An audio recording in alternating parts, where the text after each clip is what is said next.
قاتل الذین لا یؤمنون باللہ، اے مسلمانوں جنگ کرو تم ان لوگوں سے جو اللہ کو نہیں مانتے، ولا بالیوم الآخر، اور جن کا آخرت کے اوپر ایمان نہیں ہے ان کے ساتھ بھی قتال کرو، ولا یحرمون ما حرم اللہ ورسولہ، اور جو لوگ اللہ تعالیٰ اور اللہ کے رسول علیہ السلام کی حرام کردہ چیزوں کو حرام نہ سمجھیں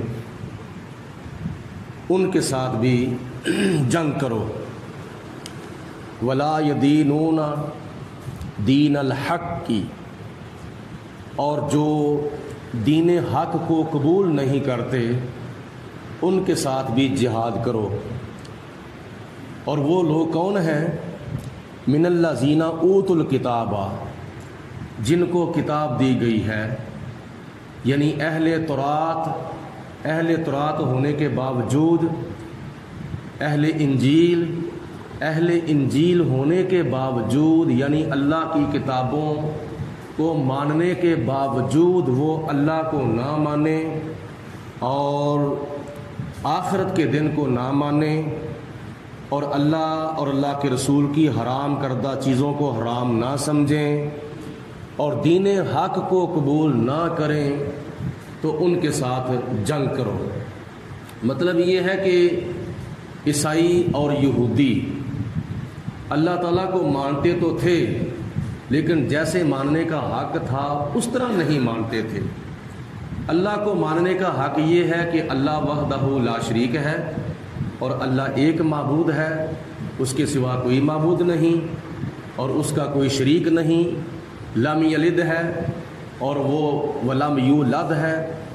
تو اس طرح وہ نہیں مانتے تھے، بلکہ وہ اللہ کو بھی مانتے تھے کہ اللہ بھی معبود ہے، عیسیٰ علیہ السلام بھی معبود ہے، حضرت مریم رضی اللہ تعالی عنہا بھی معبود ہے، وہ خدا کو ایسے مانتے تھے۔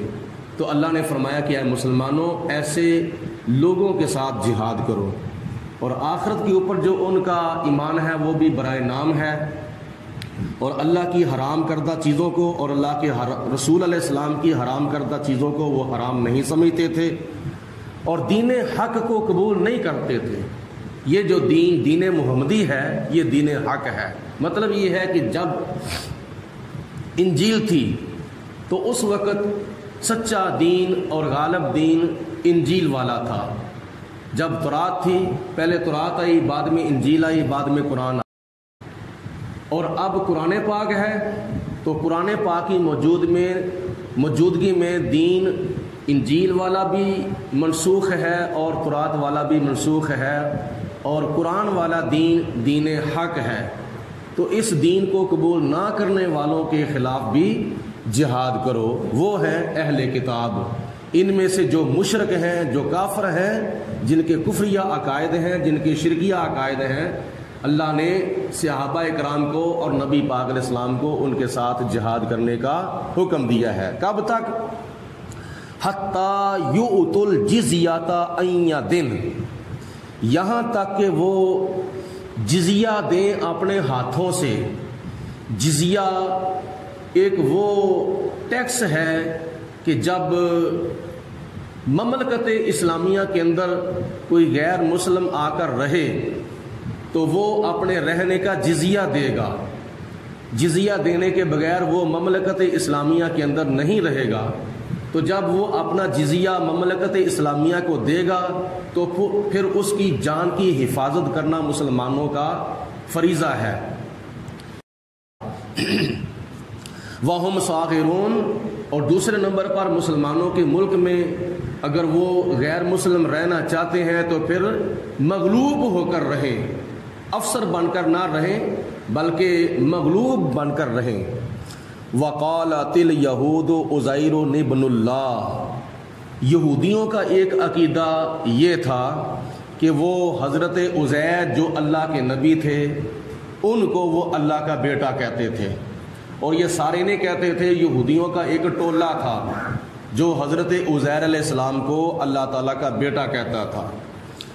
وقالت النصارى المسیح ابن اللہ، اور جو عیسائی تھے انہوں نے حضرت مسیح یعنی عیسیٰ علیہ السلام کو اللہ کا بیٹا کہہ دیا۔ دونوں نے شرک کیا، یہودیوں نے بھی اور عیسائیوں نے بھی۔ یہودیوں نے عزیر علیہ السلام کو اللہ کا بیٹا کہہ دیا اور عیسائیوں نے حضرت عیسیٰ علیہ السلام کو اللہ کا بیٹا کہہ دیا۔ ذالک قولہم بافواہہم، اللہ فرماتا ہے یہ ان کے منہوں کی باتیں ہیں، جن کا کوئی سر نہیں، جن کا کوئی پاؤں نہیں، وہ بے بنیاد باتیں ہیں جن کی کوئی حقیقت نہیں، بس یہ ان کی من گھڑت باتیں ہیں۔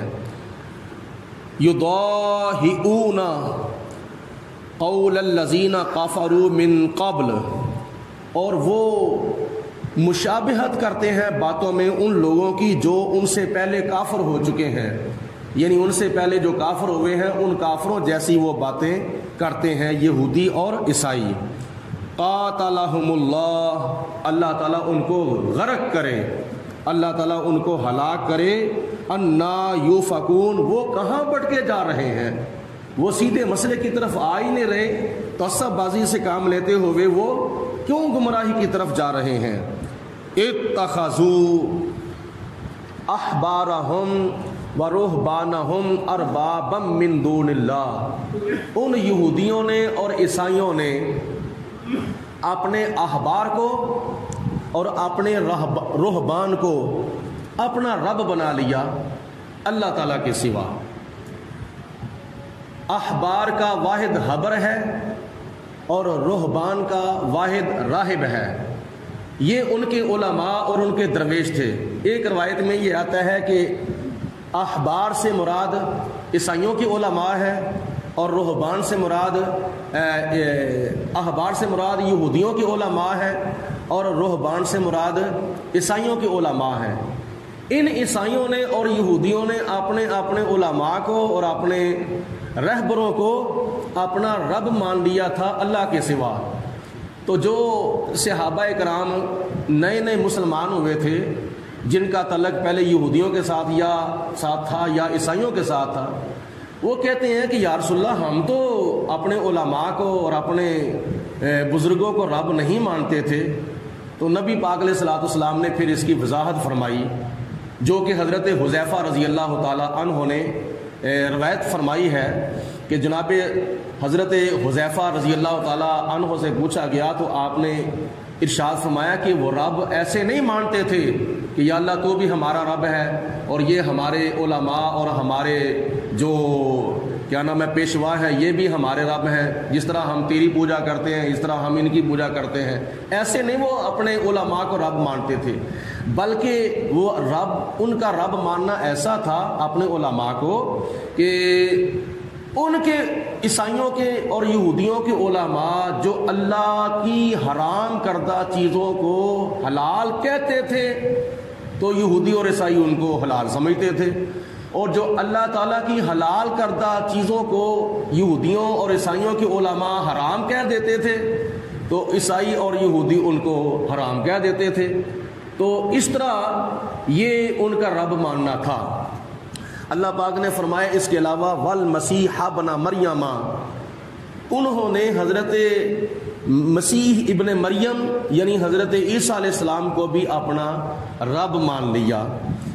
وما امروا، حالانکہ ان کو یہ حکم ہی نہیں دیا گیا تھا، بلکہ ان کو حکم کیا دیا گیا تھا الا لیعبدوا الہا واحدا، ان کو حکم دیا گیا تھا کہ اس کی عبادت کرنی ہے کہ جو صرف اور صرف ایک معبود ہے، جو وحدہ لا شریک ہے۔ وہ کون ہے؟ پروردگار عالم کی ذات بابرکات، لا الہ الا ہو، جس کے سوا کوئی عبادت کے لائق نہیں اور وہی معبود ہے۔ سبحانہ، وہ پاک ہے اس چیز سے، اما یشرکون، جو وہ شرک کرتے ہیں۔ یریدون، اور یہ یہودی اور عیسائی ارادہ کرتے ہیں، ان یطفئوا نور اللہ بافواہہم، کہ اپنے منہوں کی پھونکوں سے اللہ کے نور کو بجھا دیا جائے۔ یہ یہودی اور عیسائی ارادہ کرتے ہیں اور چاہتے ہیں کہ اللہ کے نور کو اپنے منہوں کی پھونکوں سے بجھا دیا جائے۔ تو اللہ کا نور جو ہے وہ اپنی پھونکوں سے کیسے بجھایا جا سکتا ہے؟ یہ انسان کا بنا ہوا نور ہے، یہ جو لائٹیں جل رہی ہیں یہ انسان کا بنایا ہوا نور ہے، اور بٹن آن کر دیا جائے تو ساری رات بندہ ان کے سامنے کھڑا ہو کر پھونکے مارے تو یہ کبھی نہیں بجھ سکتی جتنی دیر تک ان کا بٹن آف نہ کیا جائے، بند نہ کیا جائے۔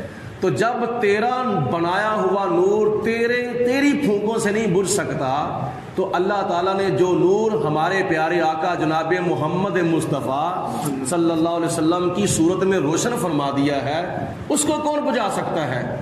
اس کو کون گول کر سکتا ہے؟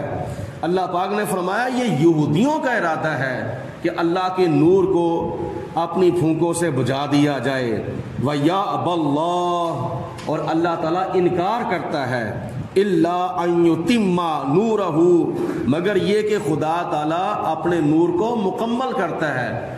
یہ جتنا زیادہ اللہ تعالیٰ کے نور کی مخالفت کرتے ہیں، اللہ پاک اتنا ہی اپنے پیارے محبوب علیہ الصلوۃ والسلام کا بول بالا فرماتا ہے۔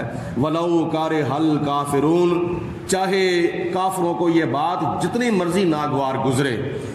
هُوَ الَّذِي أَرْسَلَ رَسُولَهُ، اللہ کی ذات وہ ذات ہے جس نے اپنے رسول کو بھیجا دنیا کے اندر بالہدیٰ، ہدایت دے کر، وَدِينِ الْحَقِّ، اور سچا دین دے کر۔ اللہ نے اپنے پیارے رسول علیہ السلام کو دنیا کے اندر معبوس فرمایا، اور اس ہدایت دینے کا اور یہ دین حق دے کر بھیجنے کا کیا مقصد تھا؟ لِيُظْهِرَهُ عَلَى الدِّينِ كُلِّهِ، تاکہ اس دین کو تمام دینوں کے اوپر غالب کر دیا جائے۔ تو قرآن پاک کی موجودگی میں زبور والا دین بھی منسوخ ہے، تورات والا دین بھی منسوخ ہے، اور انجیل والا دین بھی منسوخ ہے۔ 1400 سال سے لے کر اب تک، اور اب سے لے کر قیامت تک قرآن پاک والا دین ناسخ تھا، ناسخ ہے، اور قیامت تک ناسخ رہے گا۔ وَلَوْ كَرِهَ الْمُشْرِكُونَ، اور چاہے مشرکوں کو جتنی مرضی یہ بات ناگوار گزرے، اللہ پاک کا یہی مقصد ہے، اللہ کا یہی منشا ہے کہ دین محمدی کو تمام دینوں کے اوپر غالب کر دیا جائے۔ یا ایھا الذین آمنو، اے ایمان والو، چلو اس